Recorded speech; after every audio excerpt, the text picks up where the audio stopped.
शक्ति चाहिए तो ज्ञान हासिल करो और सम्मान अगर चाहिए तो अपना चरित्र अच्छा करो। दोस्तों, ये कहानी एक दिव्यांग राजा की है जिसके राज्य में कोई भी परेशानी या समस्या नहीं थी।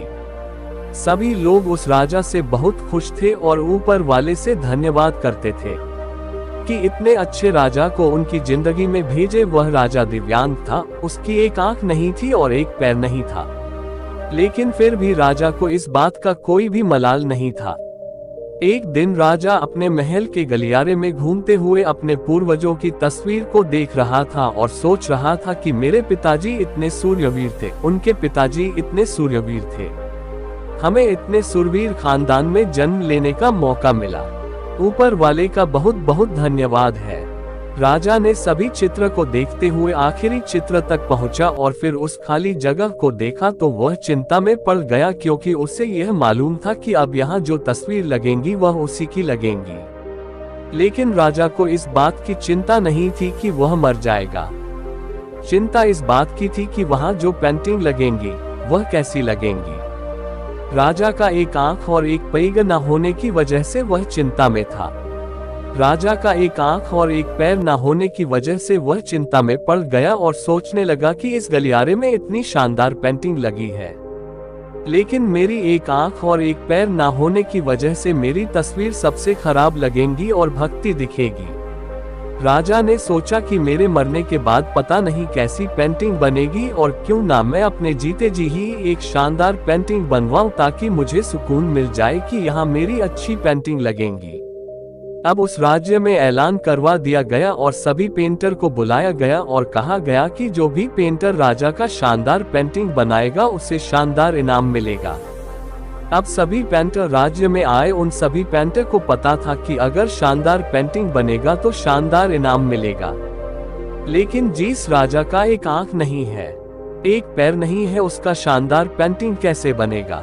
पेंटर सोच रहे थे कि इनाम का तो पता नहीं, लेकिन अगर शानदार पेंटिंग नहीं बनी और राजा गुस्सा हो गया तो सजा जरूर मिलेंगे। इसलिए बड़े बड़े चित्रकार भी आगे नहीं आए। तभी उसमें से एक लड़का बोला, राजा साहब, मैं आपकी पेंटिंग बनाना चाहता हूँ, मुझे 24 घंटे का वक्त दीजिए। अब सभी बड़े बड़े पेंटर हैरान हो गए कि यह लड़का क्या पेंटिंग बनाएगा और अगर राजा को पेंटिंग पसंद नहीं आई तो इसे सजा जरूर मिलेंगे। राजा बोला, ठीक है, आप बना करके आए। अगले दिन वह लड़का तस्वीर बनाकर लाने वाला था और दरबार पूरी तरह से भर चुका था। लोग दूर दूर से ये देखने के लिए आए थे कि वह लड़का कैसा पेंटिंग बनाएगा। अब लड़का जब उस राजा की पेंटिंग बनाकर लाया तो लोग आश्चर्यचकित रह गए। सब लोग जोर जोर से तालियां बजाने लगे, सीटी बजाने लगे और जब राजा ने उस पेंटिंग को देखा तो वह खुश हो गया और बोला कि वह इससे अच्छी पेंटिंग तो इस पूरे गलियारे में नहीं है। राजा ने उस लड़के को बहुत सारा इनाम दिया। अब आप सोच रहे होंगे कि उस राजा की क्या पेंटिंग बनी होगी जिसकी एक आंख नहीं है और एक पैर नहीं है, कैसा पेंटिंग बना होगा। और उस तस्वीर में लड़के ने राजा को एक घोड़े पर सवार किया था। एक साइड से उस राजा का एक पैर दिखा रहा था और राजा तीरंदाजी करते हुए निशाना लगा रहा था और निशाना लगाते वक्त एक आंख बंद हो जाती है और उस लड़के ने उस राजा की वही आंख बंद की थी जो राजा के पास नहीं थी। इस तरह से उस लड़के ने राजा को निशाना लगाते हुए घोड़े के ऊपर सवार दिखाया, जिससे एक आंख बंद और एक ही पैर दिखाया और कितना शानदार पेंटिंग बनाया था कि वह अब तक की सबसे सर्वश्रेष्ठ पेंटिंग थी। जिससे एक आंख बंद और एक ही पैर दिखाया और कितना शानदार पेंटिंग बनाया था कि वह अब तक की सबसे सर्वश्रेष्ठ पेंटिंग थी। उस लड़के के सामने भी चुनौती थी, संकट था, लेकिन उसने सकारात्मक का साथ नहीं छोड़ा।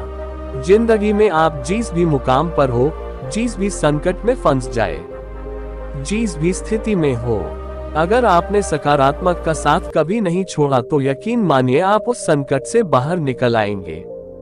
जिंदगी में उम्मीद का साथ मत छोड़िए, क्योंकि जिसने उम्मीद का साथ छोड़ दिया तो फिर जिंदगी उसका साथ छोड़ देती है।